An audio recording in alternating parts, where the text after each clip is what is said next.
बस कुछ तिनके और फिर मेरा घर इतना मजबूत होगा कि पहाड़ भी हिल जाए, पर ये घोंसला नहीं। रानो अपनी पूरी ताकत लगाकर एक भारी टहनी खींच रही थी। तभी अचानक धूप गायब हो गई और पूरा जंगल सन्नाटे में डूब गया। ये अचानक सन्नाटा क्यों छा गया? पंछी चहकना बंद क्यों हो गए? तभी अचानक बिना किसी चेतावनी के हवा का एक ऐसा बवंडर आया जिसने रानो का घोंसला नहीं बल्कि वो पूरी डाल ही तोड़ दी जिस पर वो घर बना रही थी। नहीं, मेरा घोंसला तो गया ही, मेरा पेड़ भी टूट गया। अब मैं कहाँ जाऊंगी? रानो अब बेघर थी और आसमान से बारिश की पहली ठंडी बूंद उसकी आंख पर गिरी जो उसके आंसू में मिल गई। रानो टूटी हुई डाल के पास बैठकर रो रही थी। तभी नन्ही चींटी रानी और गिल्लू गिलहरी वहाँ पहुँचे। रानो बहन, आंसू पोंछो, तुम अकेली नहीं हो। हम चींटियाँ मिलकर बड़े से बड़ा बोझ उठा सकती हैं। और मैं चिकनी मिट्टी लाऊंगा। हम ऐसा घर बनाएंगे जो कभी नहीं टूटेगा। चींटी की सीटी बजते ही सैकड़ों चींटियां कंकड़ ढोने लगी। गिल्लू लकड़ी से ढांचा बनाने लगा और रानो मिट्टी का लेप लगाने लगी। अरे वाह, जो काम मैं अकेले नहीं कर पा रही थी, आप सबके साथ मिलकर वो तो खेल बन गया। शाम होने तक एक बहुत ही मजबूत मिट्टी का घोंसला बनकर तैयार हो गया। शुक्रिया दोस्तों, आज मुझे समझ आया कि एकता में कितनी शक्ति होती है। मिलजुल कर हर मुश्किल आसान हो जाती है। वक्त गुजरा, सरगर्मी से सर्द मौसम भी आ गया और रानो चिड़िया अपने नन्हे से मिट्टी के घर में आराम कर रही थी। तभी अचानक आसमान से एक दोस्तों, ये रहे हमारी आज की वीडियो के प्यारे सब्सक्राइबर्स और फॉलोअर्स के नाम। शुभी सोम्या, मुस्कान, नेहा आशा, मंदिर अंसारी, मनीषा। जो नहीं चुने गए, चिंता मत करो, अगली बार तुम भी बन सकते हो जंगल के सुपरस्टार। दोस्तों, अगर आप भी चाहते हैं मैं आपका नाम अपनी कहानी में लूं, तो देर किस बात की, जल्दी से कमेंट करके अपना नाम हमें भेजें। आफत आ गई। ए छोटी चिड़िया, जल्दी निकल यहाँ से। ये पेड़ अब मेरा है, हट जाओ वरना अच्छा नहीं होगा। पर चील दादा, ये मेरा घर है, मैंने इसे तिनका तिनका जोड़कर बनाया है, मैं कहाँ जाऊंगी? चील हथौड़ा मारकर घर गिराते हुए कहता है, मुझे इससे कोई मतलब नहीं, अब भाग यहाँ से, ये पूरा इलाका मेरा है। मेरा घर टूट गया, अब मुझे कोई नई और सुरक्षित जगह ढूंढनी ही होगी। रानो उड़ते उड़ते जंगल के दूसरे कोने में एक बड़े तालाब के पास पहुंची। वाह, ये तालाब कितना सुंदर है। अगर मैं इन कमल के फूलों के ऊपर अपना घर बनाऊं तो शायद चील यहाँ नहीं आएगी। यहाँ तो चारों तरफ पानी ही पानी है। टर टर, अरे ओ चिड़िया रानी, यहाँ क्या कर रही हो? मेंढक ढाई, मैं यहाँ कमल के फूल पर अपना घर बनाना चाहती हूँ, क्या मैं यहाँ रह सकती हूँ? नहीं नहीं, यहाँ बिल्कुल मत रहना। रात को यहाँ मछलियाँ इतना शोर करती हैं कि तुम सो नहीं पाओगी। और देखो, यहाँ काई बहुत है, तुम फिसल जाओगी। आगे जाओ, आगे। रानो फिर उड़ चली और एक ठंडी पहाड़ी गुफा के पास पहुँची। यहाँ तो बहुत शांति है, कोई शोर भी नहीं है और कोई मुझे देख भी नहीं पाएगा। यहाँ अंदर जाकर देखती हूँ, शायद यही मेरा नया घर है। जैसे ही रानो अंदर गई, उसने दिया जलाया। तभी उसे अजीब सी आवाजें आईं। अरे बाप रे, ये क्या है? इतने सारे चमगादड़। यहाँ से निकलो, ये हमारी जगह है, हमें रोशनी पसंद नहीं। बचाओ, भागो, यहाँ तो रहना नामुमकिन है, यहाँ तो रोशनी ही नहीं आती। रानो बुरी तरह थक गई थी। वो एक बड़े पत्थर पर बैठ गई। उफ, मेरी पीठ पर इतना भारी कौन बैठ गया? रानो उछलकर दूर हट जाती हैं। अरे, आप तो पत्थर नहीं, कछुआ दादा है। माफ कीजिए, मैं बहुत थकी हुई हूँ। मेरा घर टूट गया और मुझे कहीं जगह नहीं मिल रही। रानो बेटी, उदास मत हो, अकेले भटकने से कुछ नहीं होगा। उस सामने वाले पहाड़ के पीछे दोस्ती का पेड़ है, वहाँ जाओ, तुम्हें सहारा जरूर मिलेगा। रानो कछुआ दादा की बात मानकर तालाब पार करने लगी। तभी उसकी नजर एक जाल पर पड़ी। बचाओ, कोई मुझे बचाओ, मैं इस जाल में फंस गई हूँ। घबराओ मत छोटी मछली, मैं अभी आती हूँ। अपनी चोंच से जाल को तेजी से काटने लगती है। लो, तुम आजाद हो। शुक्रिया रानो, तुमने मेरी जान बचाई है। अगर तुम्हें कभी जरूरत पड़े तो मुझे पुकारना। रानो आखिरकार दोस्ती के पेड़ पर पहुंच गई, पर वहां एक भी तिनका नहीं था। हाय रे मेरी किस्मत, जगह तो मिल गई पर सूरज डूब रहा है और मेरे पास घर बनाने के लिए एक भी दिन का नहीं है। अब मैं रात कहाँ बिताऊंगी? रानो, परेशान मत हो, मैं अपनी सहेलियों के साथ तुम्हारे लिए कुछ लाई हूँ। तुम यहाँ कैसे मछली रानी? ये देखो, ये खास समुद्री घास है। ये बहुत मजबूत है और कभी नहीं टूटती। इसे लो और अपना घर बनाओ। अरे वाह, ये तो बहुत बढ़िया है। शुक्रिया दोस्तों। रुको रानो, सिर्फ घास से घर मजबूत नहीं बनेगा। हम तुम्हारे लिए पेड़ों की गोंद और गीली मिट्टी लाए हैं। अरे गिलहरी बहन, आप फिर से मेरी मदद क्यों कर रही है? क्योंकि तुम बहुत अच्छी हो। हम सब मिलकर इस घर को इतना पक्का बना देंगे कि कोई इसे हिला भी नहीं पाएगा। चलो जल्दी करो। रानू का घर लगभग तैयार था, तभी वही पुरानी चील फिर से आदम की। तो यहाँ छिपकर महल बना रही है ये नन्ही चिड़िया। तुझे क्या लगा था कि तू मुझसे बच जाएगी? मैं तेरा ये घर और तेरा घमंड दोनों आज अभी तोड़ दूंगा। चील दादा, अब बहुत हो गया। मैंने आपका क्या बिगाड़ा है? ये घर मेरा नहीं, हम सब दोस्तों की मेहनत है। मेहरबानी करके यहाँ से चले जाइए। खामोश, छोटी मुंह और बड़ी बात। अब देख मैं इस घर के कैसे परखच्चे उड़ाता हूँ। खबरदार, रानो अब अकेली नहीं है। ए दोस्तों, हमला करो। तुम छोटे छोटे जीव मेरा क्या बिगाड़ लोगे? चलो हट जाओ मेरे रास्ते से। जैसे ही चील ने पंख फड़फड़ाए के किनारे से मछलियों ने मोर्चा संभाल लिया। सहेलियों, वक्त आ गया है एहसान चुकाने का। मछलियों ने पानी की फुहार मारी, गिलहरियों ने फल फेंके और बाकी पक्षियों ने चील को चोंच मारनी शुरू की। उफ, ये पत्थर जैसे फल मुझे कहाँ से लग रहे हैं? मुझे चोट लग रही है। रुको, बंद करो ये सब। चील अपनी दुम दबाकर आसमान की ओर भाग गई और फिर कभी उस जंगल की तरफ मुड़कर नहीं देखा। अब रात हो चुकी थी। रानो अपने मजबूत और सुंदर घर में बैठी थी। उसके साथ उसके सारे दोस्त थे। आज मुझे समझ आया, घर सिर्फ तिनकों से नहीं बल्कि प्यार और दोस्तों की मदद से बनता है। मेरा घर अब सबसे प्यारा है। रानो अब अपने मजबूत घर में खुशी खुशी रह रही थी। रानो ने तय कर लिया था कि अब कोई भी पक्षी बेघर नहीं होगा।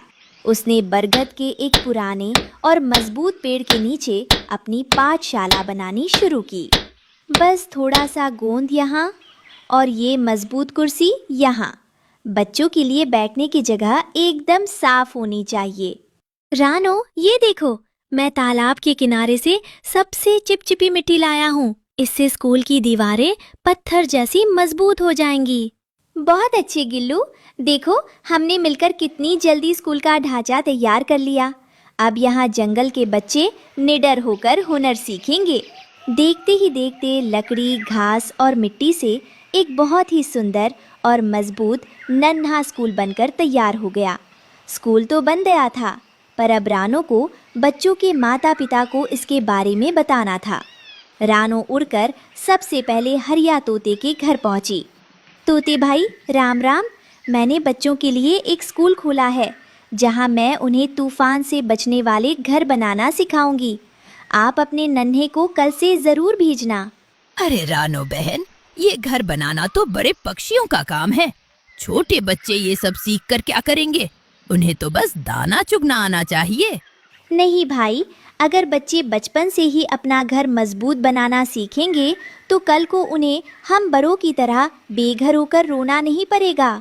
हुनर ही सबसे बड़ी सुरक्षा है। तुम्हारी बात में दम है रानो। कल मेरा बेटा स्कूल जरूर आएगा।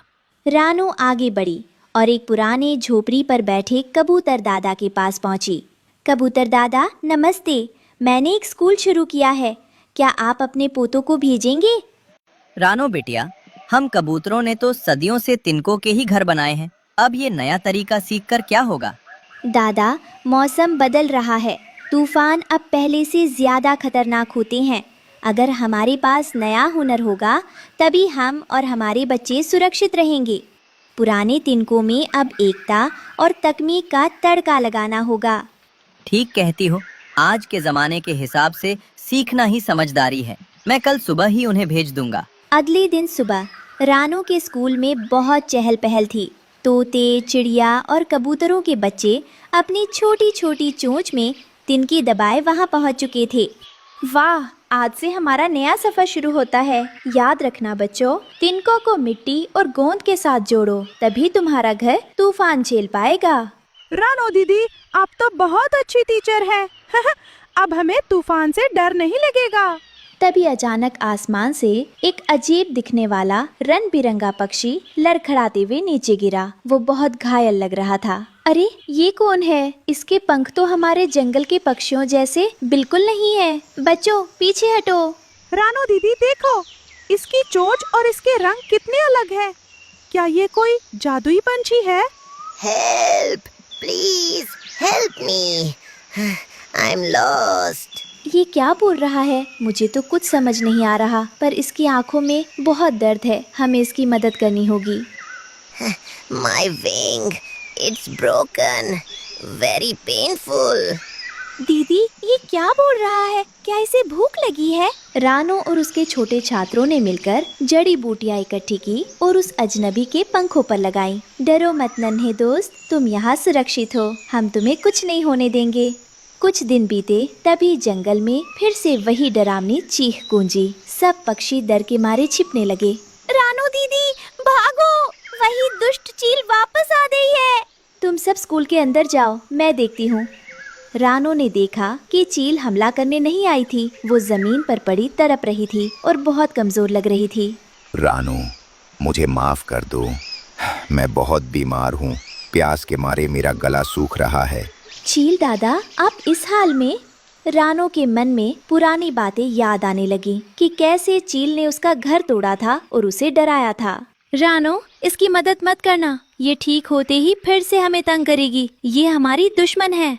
दुश्मन तो है, पर इस वक्त ये बेबस है। क्या बेबस को छोड़ देना सही होगा? नहीं गिलहरी बहन, नफरत को नफरत से नहीं, प्यार से खत्म करना चाहिए।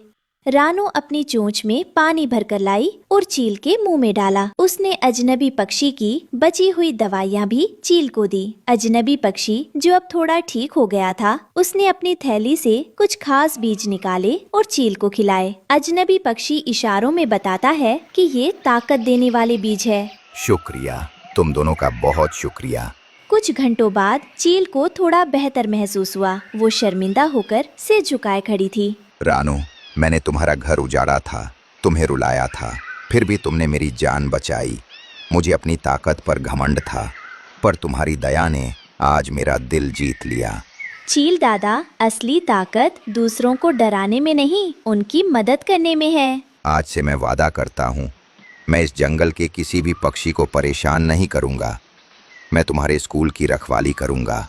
अब रानो के स्कूल में अजनबी पक्षी संगीत सिखाता था और चील आसमान से स्कूल की रखवाली करती थी। देखा बच्चों, दया और माफी से हम दुश्मन को भी दोस्त बना सकते हैं। तो बच्चों, देखा आपने, जो दूसरों के काम आता है उसकी मदद के लिए पूरी दुनिया खड़ी हो जाती है। एकता और भलाई में ही सबसे बड़ी जीत है। दोपहर में रानो चिड़िया ने देखा कि बंटी और बबली कबूतरी अपने बेटे को तो उड़ना सिखा रहे हैं, पर उनकी नन्ही बेटी लूसी एक कोने में बैठी उदास नजरों से स्कूल की तरफ देख रही है। रानो से रहा नहीं गया और वह सीधे उनके पास पहुंची। बंटी भाई, बबली दीदी, क्या बात है? आज लूसी स्कूल नहीं आई? मिट्ठू और कीकी तो कब से उसका इंतजार कर रही है। अरे रानो बहन, लूसी तो लड़की है, इसने पढ़ लिख कर कौन सा बड़ा अफसर बनना है। इसी तो कल को दूसरे जंगल जाकर अपना घर बसाना है। इसे पढ़ाने में वक्त क्यों खराब करें? हाँ रानो, बबली सही कह रही है। हमारा बेटा पढ़ेगा तो खानदान का नाम रोशन करेगा। बेटी तो पराया धन है। पराया धन? बंटी भाई, बेटी पराया धन नहीं, बल्कि पूरे खानदान की शान होती है। एक बात बताइए, अगर कल को लूसी पर कोई मुश्किल आई या वह किसी शिकारी के जाल में फंस गई, तो क्या आपका बेटा हर वक्त उसके साथ होगा? बबली कबूतरी चुप हो जाती है। दीदी, जब एक बेटा पढ़ता है तो सिर्फ एक परिंदा समझदार बनता है, पर जब एक बेटी पढ़ती है तो पूरी आने वाली नस्ल समझदार बनती है। अगर लूसी पढ़ लेगी तो वह न सिर्फ अपना घर संभालेगी, बल्कि अपने बच्चों को भी सही और गलत का फर्क सिखाएगी। क्या आप नहीं चाहती कि आपकी बेटी भी आसमान की ऊंचाइयों को समझ सके? माँ, मुझे भी स्कूल जाना है, मुझे भी सीखना है।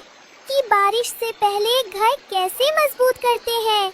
याद रखिए, पर सबके पास होते हैं, पर उड़ान वही भरता है जिसके पास ज्ञान होता है। लूसी को घर की कैद में मत रखिए, इसे स्कूल भेजिए ताकि यह कल को किसी की मोहताज न रहे।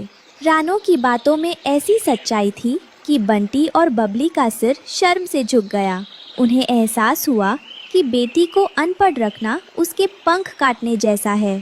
हमें माफ कर दो रानो, हम कितने गलत थे। लूसी, जाओ बेटी, अपना बस्ता उठाओ, आज से तुम भी स्कूल जाओगी। सच पापा? शुक्रिया रानो दीदी। जंगल के एक पुराने और सूखे हिस्से में जहाँ कोई परिंदा नहीं आता था, वहाँ रानो चिड़िया अपनी छोटी सी चोंच से हरी घास के तिनके जमा कर रही थी। उसका सपना बड़ा था, एक ऐसा स्कूल बनाना जहाँ जंगल का हर बच्चा मुफ्त में पढ़ सके। रानो तपती धूप में पसीने से तरबतर थी। वो जमीन पर हरी घास से एक स्कूल क्लास तैयार कर रही थी। तभी कालू कौवा वहाँ आकर काव काव करने लगा। अरे ओ रानो, ये क्या पागलपन है? चिड़िया का काम घोंसला बनाना होता है, स्कूल चलाना नहीं। 2 दिन में ये सब बिखर जाएगा, देख लेना। कालू भाई, मेहनत कभी बेकार नहीं जाती। आज ये घास है, कल यही बच्चों का भविष्य बनेगी। रानो चिड़िया की बातें सुनकर हरियाली तोती अपने छोटे से बेटे मिट्ठू के साथ वहाँ पहुँची। रानो, तुम डरो मत, मैं अपने मिट्ठू का दाखिला तुम्हारे स्कूल में सबसे पहले कराऊंगी। मुझे तुम पर पूरा भरोसा है। मम्मी, क्या मुझे यहाँ खेलने को मिलेगा? मैं तो क्लास का जोकर बनूंगा। शुक्रिया दीदी, आपने मुझे टूटने से बचा लिया। रानो बिटिया, काम तो बहुत भारी है, मन तो कह रहा है कि सो जाऊं, पर तुम्हारी हिम्मत देखकर रुक नहीं पा रहा। लाओ, ये लकड़ियाँ मैं उठा देता हूँ। शुक्रिया चाचा, आपके साथ से स्कूल की दीवारें जल्दी खड़ी हो जाएंगी। रात को अचानक मौसम बिगड़ गया, बिजली कड़कने लगी और भारी बारिश होने लगी। रानो अपने पंखों से स्कूल की छत को बचाने की कोशिश करने लगी। नहीं भगवान, मेरे स्कूल को मत उजाड़ो, इन बच्चों के भविष्य को मत छीनो। तभी रानो की नजर पास ही बने अपने छोटे से घोंसले पर पड़ी, जहाँ 2 सफेद नन्हे अंडे रखे थे। उन अंडों से जल्द ही रानो के अपने बच्चे आने वाले थे। एक तरफ उसका सालों का सपना था और दूसरी तरफ उसकी अपनी ममता। मेरे बच्चे, नन्ही जानो, तुम्हें कुछ नहीं होने दूंगी। सुबह हुई तो सब कुछ तहस नहस हो चुका था। रानो चिड़िया टूटे स्कूल के पास बैठकर जोर जोर से रोने लगी। उसे लगा सब खत्म हो गया। रानो चिड़िया को हारा हुआ देखकर मीनू मौसी आसमान से नीचे उतरी। रानो, उठो, जो हार मान ले वो रानो नहीं हो सकती। तूफान तो सिर्फ ये देखने आया था कि तुम्हारे इरादे कितने पक्के हैं। फिर से शुरू करो। आप सही कह रही है मौसी, मैं फिर से तिनका तिनका जोड़ूंगी। रानो ने फिर से स्कूल खड़ा किया। बंटी कबूतर अपने बेटे कीकी को लेकर आया, पर वो पढ़ाई को समय की बर्बादी मानता था। रानो, बच्चा पढ़ेगा तो दाना कब चुगेगा?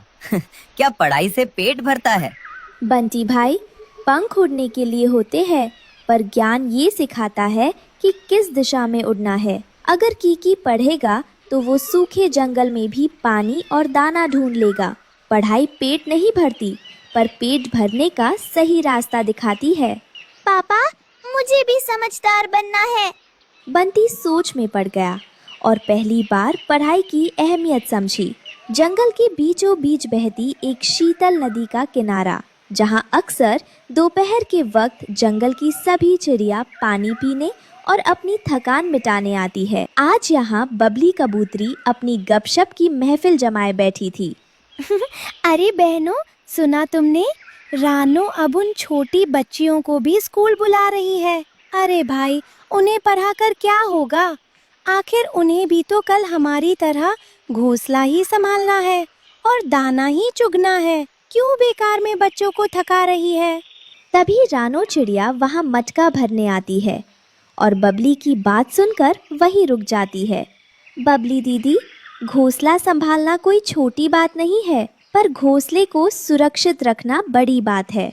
क्या आपको पता है कि जब शिकारी जाल बिछाता है तो वो सबसे पहले उन परिंदों को फंसाता है जो नासमझ होते हैं?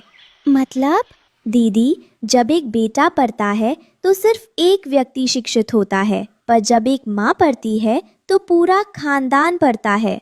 एक पढ़ी लिखी माँ को पता होता है कि आने वाले तूफान का सामना कैसे करना है, बच्चों को बीमारियों से कैसे बचाना है और शिकारी के बिछाए जाल को कैसे पहचानना है। क्या आप नहीं चाहेंगी कि आपकी बेटियां अपनी सुरक्षा खुद कर सके?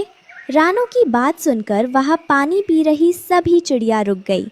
गोरी कौवी जो पास ही के पत्थर पर बैठी थी आगे आई। रानो की बात में दम है बबली।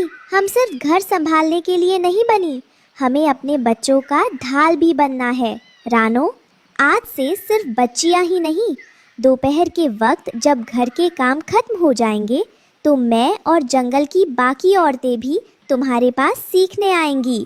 कालू ने जब अपने घर देखा कि उसकी पत्नी गोरी और बेटा जग्गू दोनों बदल रहे हैं तो वो टूट गया।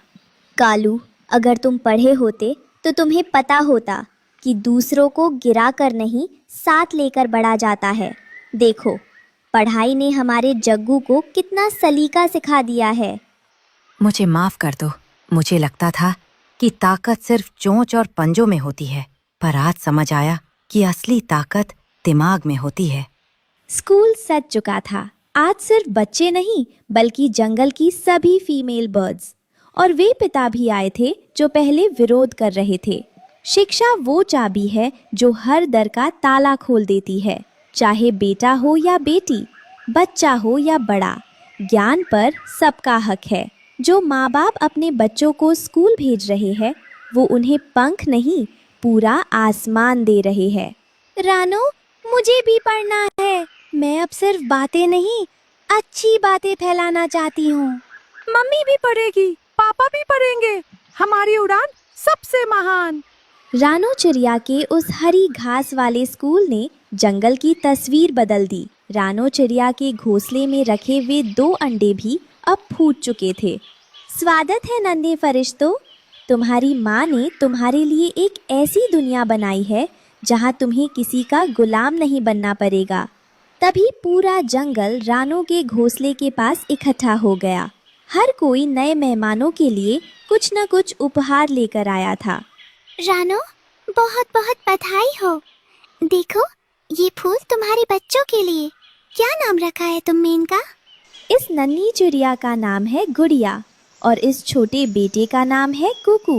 गुड़िया बड़ी होकर मेरी तरह सबको पढ़ाएगी और कुकू इस जंगल की रक्षा करेगा। रानो, आज मेरी लूसी ने भी अपनी पहली किताब पूरी पढ़ ली है। ये सब तुम्हारी और तुम्हारी शिक्षा की वजह से हुआ है। अब जंगल में एक नया खतरा मंडरा रहा था। एक चालाक लोमड़ी ने पक्षी का भेष बनाया और खुद को विदेशी पक्षी बताकर जंगल में दाखिल हुई। उसका इरादा मासूम पक्षियों को अपनी बातों में फंसाकर उनका शिकार करना था। भाइयों और बहनों, मैं दूर देश से आया हूँ। मेरे पास एक ऐसा जादुई पेड़ है जहाँ बिना मेहनत किए मीठे फल उगते हैं। जो मेरे साथ चलेगा उसे कभी दाना नहीं चुगना पड़ेगा। बहरूपिया की आवाज सुनकर सभी पक्षी, तोता परिवार, कबूतर परिवार और कौवा परिवार वहां जमा हो गए। बिना मेहनत के फल, ये तो कमाल की बात है। चलो भाई, चलते हैं। रुको चाचा, मैंने स्कूल में पढ़ा है कि हर चीज की एक पहचान होती है। इस पक्षी की बोली और इसके चलने का तरीका हमारे जैसा नहीं है। हमें पहले जांच करनी चाहिए।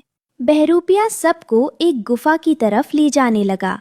रानो ने स्कूल में जंगल का नक्शा और दिशाओं का ज्ञान पढ़ाया था।